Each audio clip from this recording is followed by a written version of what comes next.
السلام علیکم ناظرین، فیصل وائس یوٹیوب چینل پر خوش آمدید۔ ایک بار رابعہ بصری رحمۃ اللہ علیہ نے 7 دن تک صرف پانی سے روزہ کھولا۔ گھر میں روٹی کا ایک لقمہ بھی نہیں تھا۔ افطار کا وقت بہت قریب تھا کہ حضرت رابعہ بصری رحمۃ اللہ پر بھوک کا غلبہ طاری ہوا۔ نفس نے فریاد کی، رابعہ آخر تو کب تک مجھے بھوکا رکھے گی؟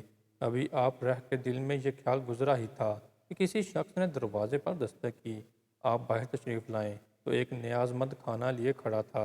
حضرت رابعہ بصری رحمۃ اللہ نے کھانا قبول کر لیا اور نفس سے مخاطب ہوتے ہوئے فرمایا، میں نے تیری فریاد سن لی ہے، کوشش کرو کہ تجھے مزید اذیت نہ پہنچے۔ یہ کہہ کر آپ نے کھانا فروش پر رکھ دیا اور خود چراغ جلانے اندر چلے گئی۔ واپس آئے تو دیکھا کہ بلی نے کھانے کے برتن الٹ دیے ہیں اور زمین پر گرا کھانا کھا رہی تھی۔ حضرت رابعہ بصری بلی کو دیکھ کر مسکرائیں اور بولی، شاید یہ تیرے لیے ہی بھیجا گیا تھا، اطمینان سے کھا لے۔ افطار کا وقت قریب آ چکا تھا۔ حضرت رابعہ بصری رحمۃ اللہ نے چاہا کہ روزہ پانی سے افطار کر لیں۔ اتنی میں تیز ہوا کا جھونکا آیا اور چراغ بجھ گیا۔ حضرت رابعہ بصری اندھیرے میں آگے بڑھی، اتفاق سے آپ برتن سے ٹکرائیں اور پانی کا برتن ٹوٹ گیا اور سارا پانی زمین پر بہہ گیا۔ بے اختیار آپ رہ کی زبان مبارک سے یہ الفاظ ادا ہوئے، الہی یہ کیا راز ہے؟ میں گناہ گار نہیں، جانتی کہ تیری رضا کیا ہے۔